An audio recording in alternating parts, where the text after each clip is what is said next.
My name's Mavis Asiedu-Frimpong, and I am current director of the Senator Walter Rand Institute for Public Affairs at Rutgers, Camden. And the Institute really exists for two reasons. The first is to conduct research into the issues of the day across South Jersey and the issues that are impacting communities across South Jersey. And the second reason it exists is to convene people around that research so that WRI, the Walter Rand Institute, and Rutgers Camden can be the place where the what's next conversations happen. And this year we're celebrating 25 years of that really amazing work.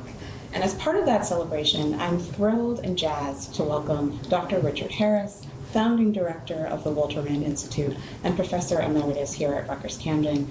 He really led the charge in terms of establishing the Institute. He's the reason I'm sitting here today and that I have the privilege of leading an institute that has done so much good and created so much change and had so much impact in South Jersey. So welcome, Rich, to the Institute. Thank you so much for being here. What do you mean, welcome back? Welcome back. I'm jazzed as well.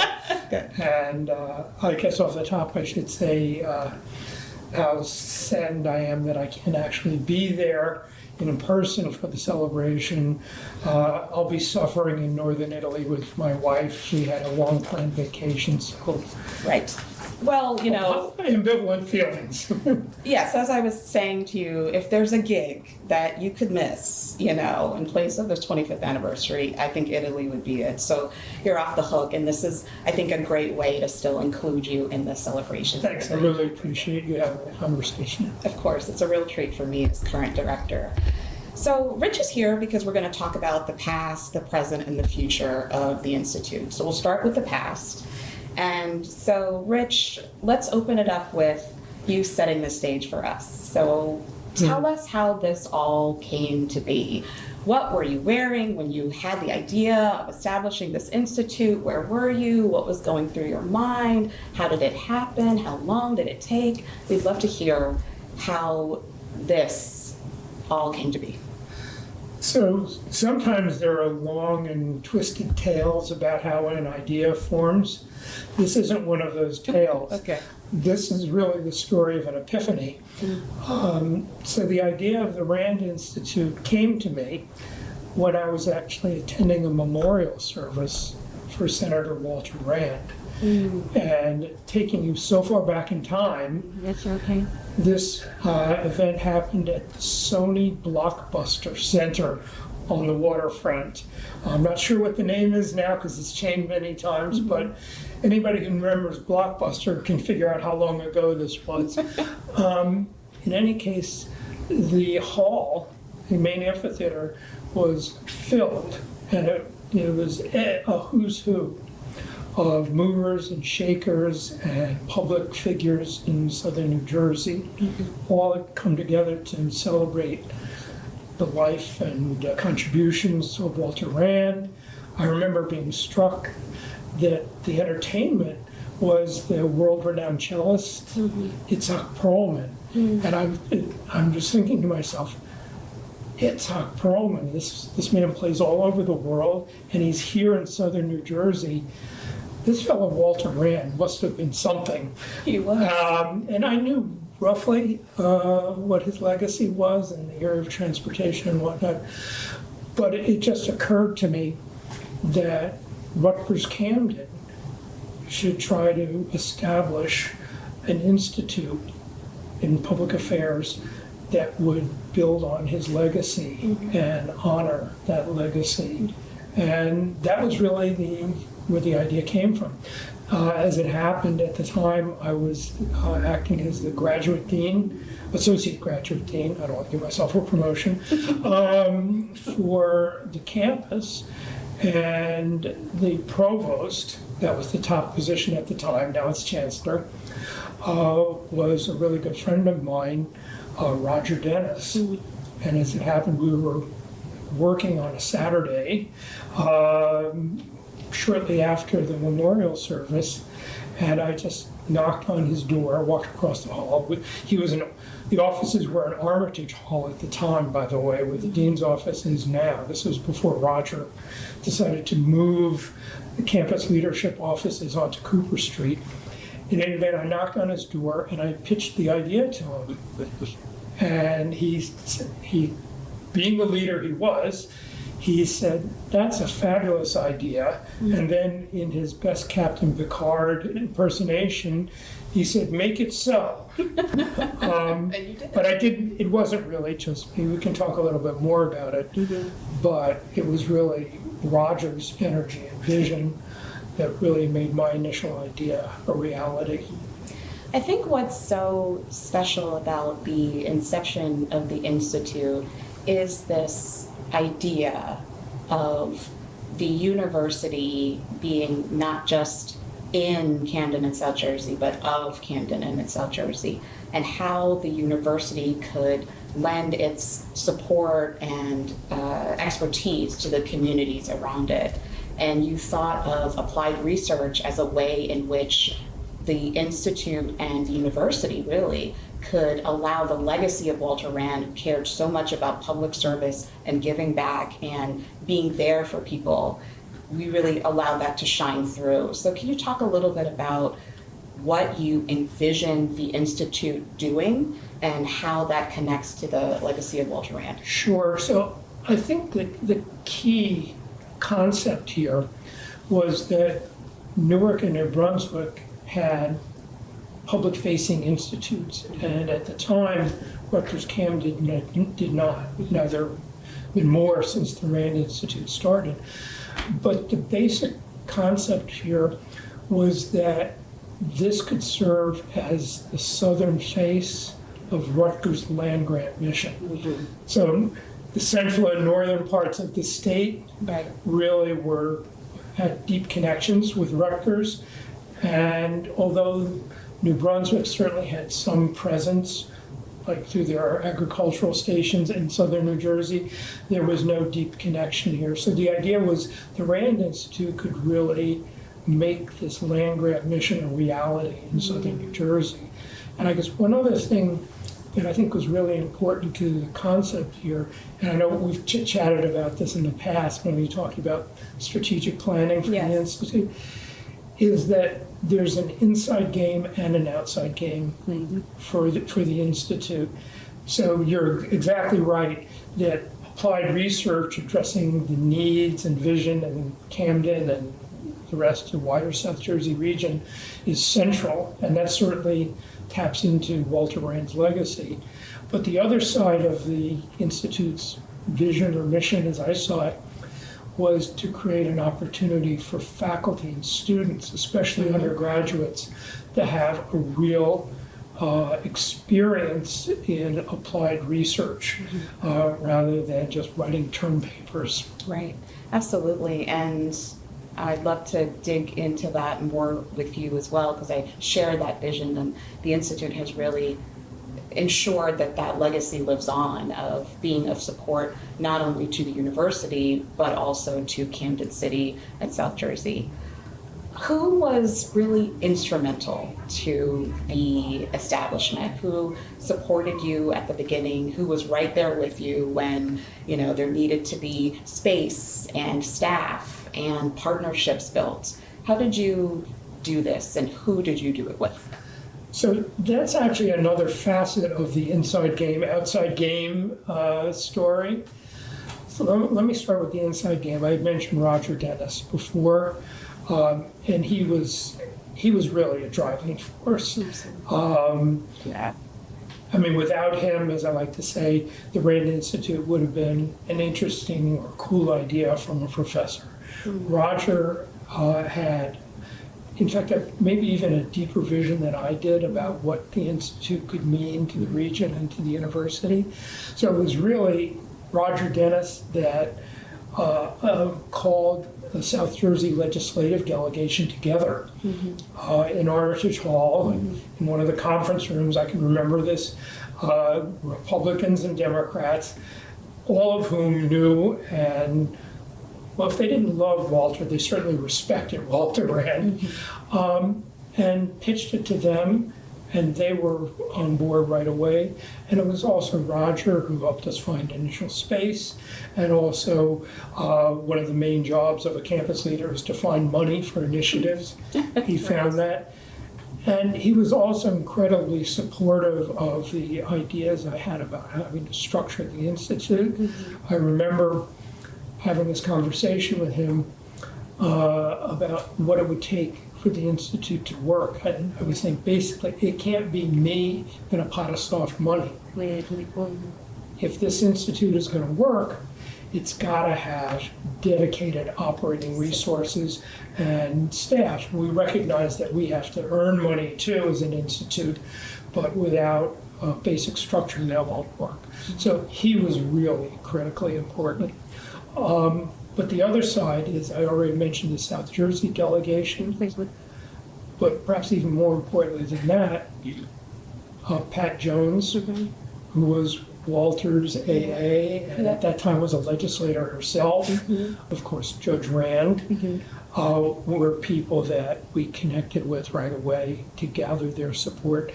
And I honestly have to say, Walter's wife, Leah, whom I had the privilege of meeting, was instrumental. She actually came with me to Trenton to lobby for state funding to start the Institute.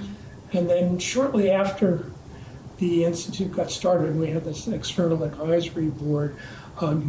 Rogers tapped a friend of his, a colleague of his, Jane Licata, to serve on the board, whose knowledge of the nonprofit community in the area was instrumental. So Roger, Pat, Chuck, and Jane were all critical players in getting the Institute off on the right foot. That's so wonderful to hear. I didn't have the pleasure of meeting Roger Dunnis. I wish I could have heard so many heartwarming stories of how much he did for this campus and how much of a visionary he was in so many ways. But Judge Rand and Pat and Jane still serve on the board today. I talk to them all the time. They're always sharing such great ideas for how the Institute could move forward. They were there at the beginning and have such commitment and devotion to the Institute. So the advisory board, they're the best partners that I could have. But Judge Rand and Pat and Jane really are people that have such love for the Institute because they had such love for Walter. Yeah, they were kind of the beating heart of the advisory board, which actually was another innovation. There were no other entities on campus that had an external advisory board, and I know Roger's support in that was also critical because especially given how public-facing the Institute got to be. So having the eyes and ears on the ground. And by the way, I've watched the growth of the advisory board over the years, so that's a testament to the folks that came after me to direct the Institute and the way they built that up. Absolutely. So let's talk about one more thing before we transition into the present. So could you talk a little bit about what you think the most defining moment or success of your tenure was, and also what you wanted to pass on to the next director? Sure. So there's two or three sort of, I guess you'd call them achievements that stick out in my mind, fairly specific sort of programmatic achievements. But the main legacy I like to think of as something a little bit different. So let me talk about the programmatic things and then what I think was the most important achievement. So early on, the Institute was an incubator space for an organization called the Greater Camden Partnership. That and that's morphed into something that I gather now merged with Cooper's Ferry Development Association. But the idea was that this was an organization that was going to pull together regional leadership to help not only help Camden, but the region, and it's deepen the bonds between Camden and the region. And so the Institute really was the incubator for that. We provided the initial staffing and initial space for it, and I served on the board there for a while. So that's one achievement. Another achievement I think, is that we helped to craft a public safety. We were there sort of at the founding of public safety initiatives in Camden, where the Institute served as a neutral convener, bringing together folks from the neighborhood and all aspects of law enforcement. And I guess the last sort of project was what you could say, pulling together folks from the Chamber of Commerce and the Southern New Jersey Development Association, the real estate folks and local planning to work on regional development and help to promote the idea of regional development as opposed to every town or municipality for itself. So those stick out in my mind. I'm sure there are other programmatic initiatives that have come on since then. But I think the most important achievement for me with respect to the Rand Institute is that it's here today, and I'm not. I mean, one of the things I always had in mind was that if the Institute was going to carry on Walter's legacy and fulfill its mission, that it had to have a life of its own beyond my tenure there. And I think putting together the sort of the structures and the processes and building the connections in the region and on campus, that to me is the legacy that makes me most proud, is that it's thriving and I'm not part of it. Wonderful. That's, I think, beautifully said, and I think a great transition into where the Institute is today. And I can start off by saying how much of what you just said about the North Star of what the Institute is supposed to do and be, being very, very clear. You know, the Institute has had a number of directors. Wendy Harris is, wonderful, no relation, right? As I like to say, I'm a pale imitation of Wendy. She's amazing and has been someone that I have spoken to. You both have. But then, moving on to Darren and Sarah Allred, who was a director for a time as well.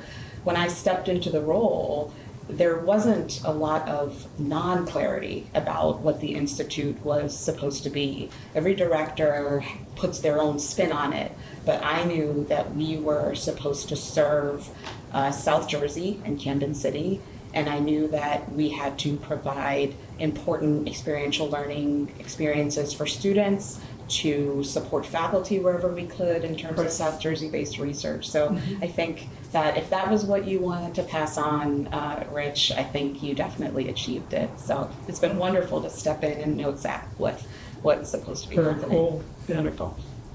Okay, so how do you think that, we just talked about how constant the mission and vision has been.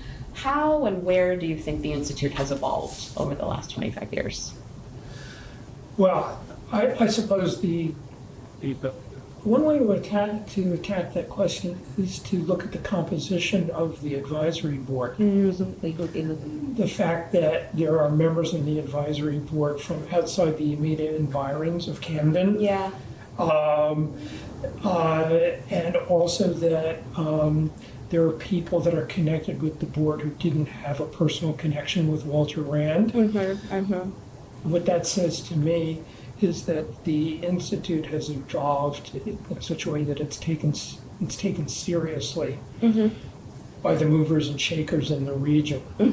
And that demonstrates the growth and the sustainability of the place. I mean, even though we did a lot of projects that entailed the wider South Jersey region, I mean, our center of gravity was really heavily in the city of Camden. And so I think fulfilling that land grant mission to the wider region is something that's been really taken to a new level. Absolutely.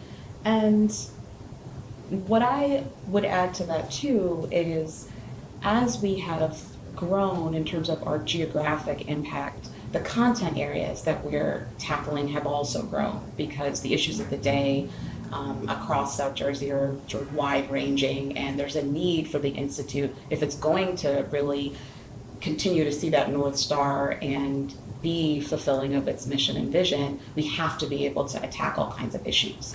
And that's sort of the nature of applied research. Mm-hmm. And the idea of the Institute is not just to support faculty research, but really to marshal faculty resources to address the needs of the wider region, and those needs change over time. So being able to, again, marshal those resources for what the city needs, what the region needs is really important. So flexibility, yes. Mm-hmm. Absolutely. And I think one other way is that, most of our research is actually kind of conducted in-house. So none of us here at the Institute are faculty. And so we collaborate with faculty on some projects, but 95% of the work that we do is done sort of within the four corners of this building, which is great because I think it shows the power of staff to be able to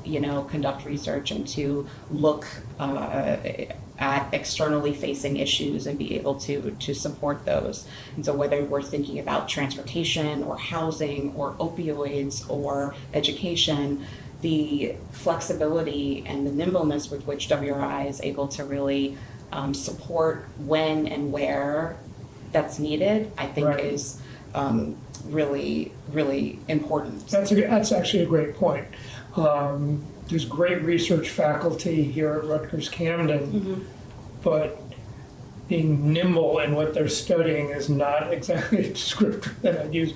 So, for example, if there are regional economic issues, there are faculty here that we can tap on, or we can tap to help out with that. But having the expertise to deliver things in a timely way and to be able to connect with your clients, and I think that's something that the Rand Institute really is the center of. Absolutely, absolutely. So let's come back to the idea of faculty and students and the inside game that you talked about earlier. Because I think that, again, part of that North Star is including students and faculty in that. So we have, for example, a faculty fellowship program which supports faculty financially in answering research questions that support South Jersey. And we have students that join our research project team so that they can apply what they're learning in the classroom to real world issues. We have student scholarships and fellowships that help students lead their own research questions that support South Jersey as well. And there's ways that we've expanded upon that in terms of delivering seminars and coursework to students to help them understand how to translate research for public audiences. So can you talk a little bit about what you feel the Institute really adds to Rutgers Camden, to the big R Rutgers? What's the inside game that you were talking about? So, well, I suppose one way to start thinking about that is a lot of the students, undergraduates I'm talking about here mostly, come to Rutgers with only sort of the vaguest idea of what life in the academy is all about. I mean, they come from high school where they're trained to figure out what the teacher wants and deliver what the teacher wants so they can get a grade, and that's sort of the transaction that goes on. But what really makes an education stellar is when students have hands-on research experience. Absolutely. And there are lots of faculty here that give students that kind of opportunity, but a place like the Institute provides an ongoing setting where that can happen.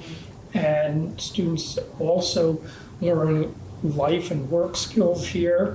So if you're working as a research assistant for a professor, you don't have deadlines that you have to meet necessarily, and you're not interacting with real world clients and students get that kind of experience here, so they can see how they can take classroom learning and make it relevant to the real world. And, just also adding to that too, as you talked about the, land grant mission, the Institute is one of the ways that the university meets its community engagement goals and its public service goals. And I love the way you talked about students and how they may not really know what, social sciences research is, or what research outside of a lab may actually look like.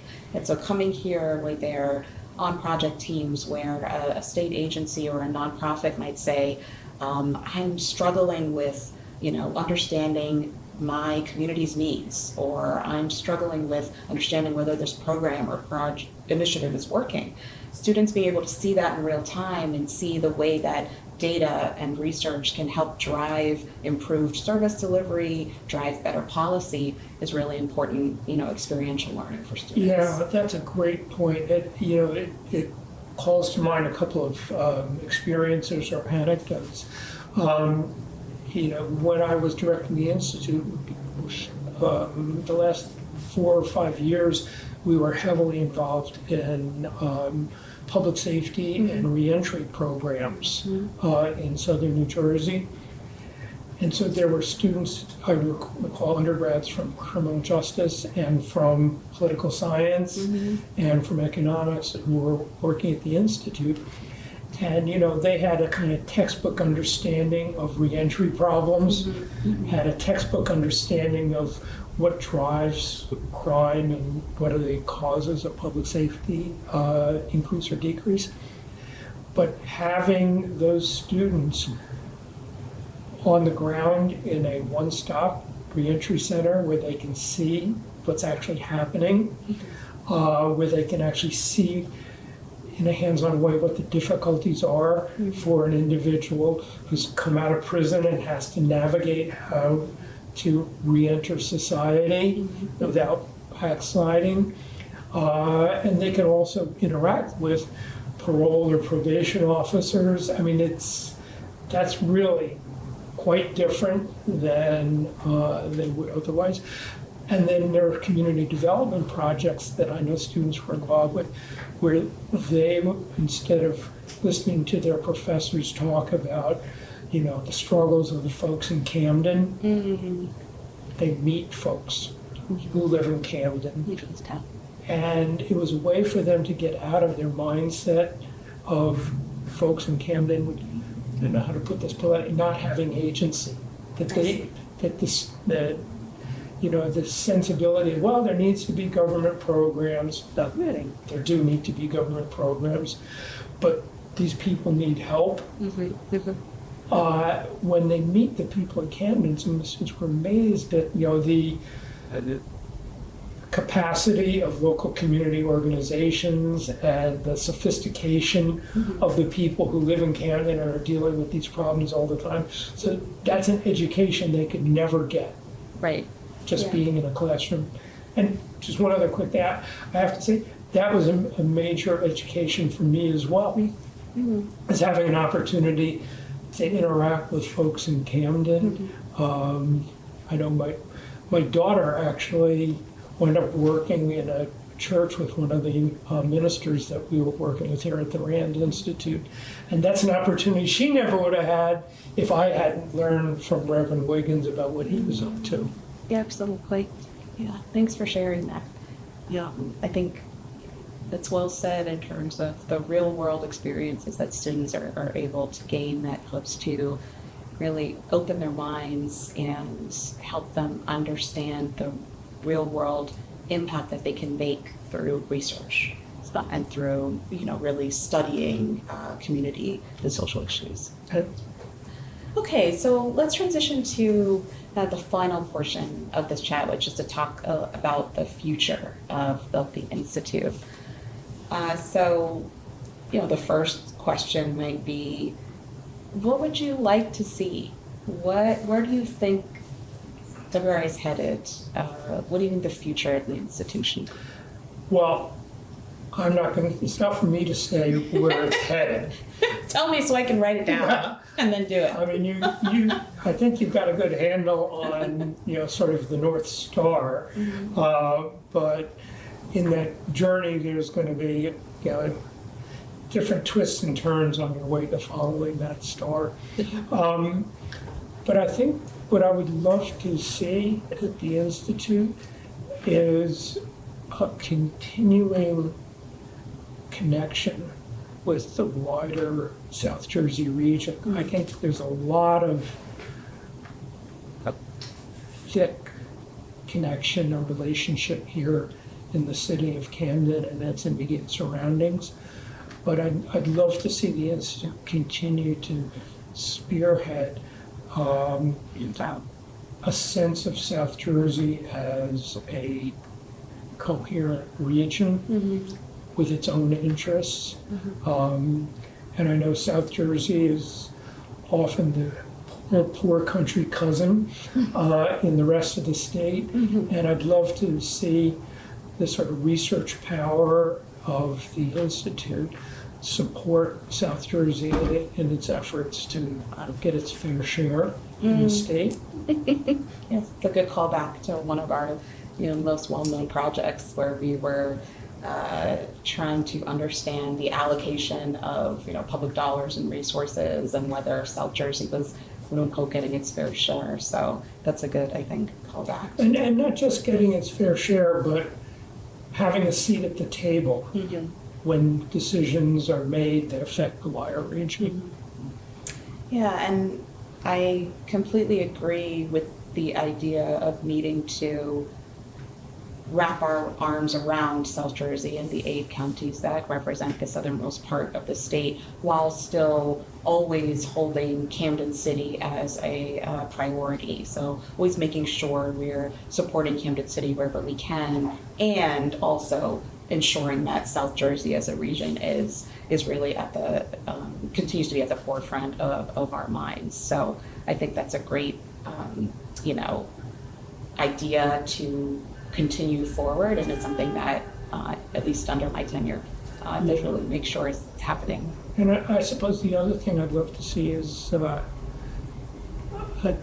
continuing and deepening set of relationships with the state. I know when we work with the state Department of Education or Environmental Office or the Attorney General's office, that was fabulous for bringing their attention and resources and money down to this part of the state and to the Institute. But it's also, I think, important for folks in Trenton to know that there's folks here on the Rutgers campus that they can rely on when their initiatives touch southern New Jersey. Absolutely. I think having a pulse on the legislative branch and continuing to build relationships with municipalities and commissioners and state and local legislators, the executive branch is just as important at continuing our partnerships. We have a strong one now with the Department of Education. We have relationships with the Department of Transportation. I think making sure that those relationships and other relationships continue to stay strong. So I should actually turn the tables a little bit and ask you, what are your desires for where the Institute's going to be in 4 or 5 years?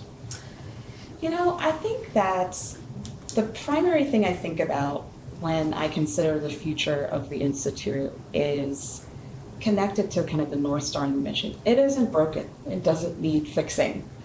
So the priority is really going to be to continue to keep our pulse on the issues of the day and to continue to maintain the partnerships that allow us to address those issues through research. So we have to continue to remain nimble, we have to continue to remain engaged, we have to continue to look outside of the walls of Rutgers Camden to Camden City and South Jersey to continue to understand the issues so that we can attack them through research. And if you do that, I'm betting that the chancellor's office and the deans of the various schools would find that really helpful because they've got an outside game too.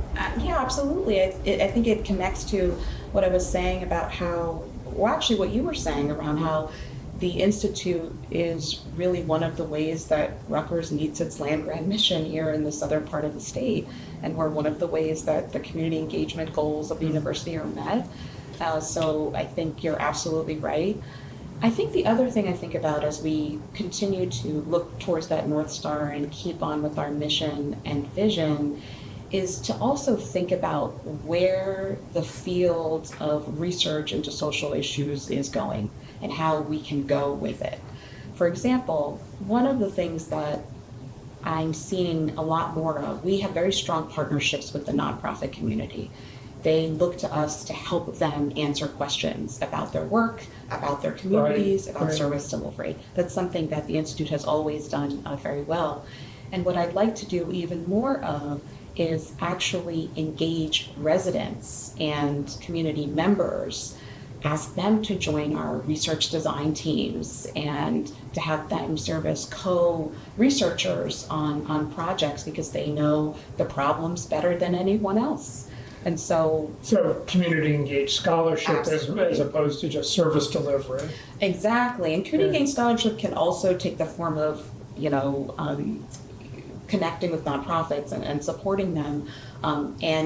But I think also widening that scope of who's on our research teams and how we are developing the research agenda for South Jersey, just ensuring that community members have a voice and a seat at the table and are working alongside us. So we do that, and I'd like to do even more of that in the future across all of our different content areas. And I think that's really, where a lot of the field is going in terms of community engaged research, is not only connecting with residents and community members to ask them what the issues are and ask them what the solutions should be, but having them be at the table as a researcher themselves to help with the actual design and implementation of the research. Yeah, especially on the design. I actually remember there was a woman, I'll just call her Sharon, and not give her last name, who was a community leader and was involved in some really public safety issues. And I remember she had this sermon that she gave every single time we got together, and it was, we need a seat at the table. But it's not the table that you sit at when somebody comes in and tells you what's going to happen. We need a seat at the table when they're deciding what's going to happen. I know it used to drive her bananas that, nonprofits, especially nonprofits with, high-powered foundation support, would come to Camden. They kind of had a vision of what they want to do, and then, it was expected that residents would say, "Oh, there's resources, and we're going to get involved." And Sharon's point was, we love to get support, but we want to have a say in what the programs are going to look like. Yeah. And pulling us together to have a charrette or a conversation, that's good. Yes. But it's not the same as helping us decide what the focal point of the research is going to be. Absolutely. And in some ways the Institute, does a great job of that because the research questions come from the outside in. Right. The research agenda is designed by community, by the public. They ask for our help. And so we're already, I think, fulfilling part of that mission. And so, as I said before, it's not broken. It doesn't need fixing. But as a director, I think about how can I enhance it? How can I take things to the next level? And I think having, as you just said, community members at our tables, in this office, not just with us, talking about what the research questions is, but them actually helping us implement, a research project. Maybe you can have a community advisory board. Great idea. Absolutely. Okay, so I think we have talked about the past, we've talked about the present, we've talked about the future. Is there anything kind of in closing that you'd like to say, any advice you have for me as director that you want to share, any burning, questions or statements? I'm supposed to say something sage at this point, right? Absolutely, that's your cue. Say something profound. I think what my advice would be to stay enthusiastic. It's really easy when you're directing the Institute to get consumed with the administration and organizational and bureaucratic relationships. But I can see the light in your eye when you talk about programs. Don't lose that. So that sort of connection with students or with faculty or with community folks, stay jazzed. That's my advice. I love that. I will absolutely remember that.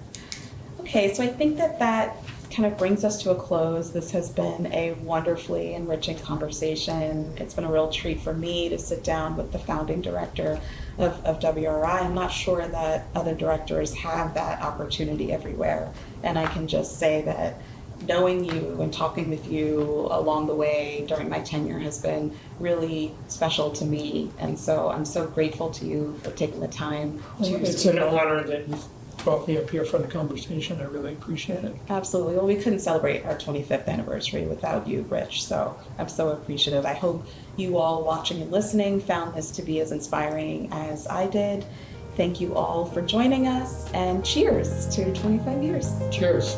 Thank you.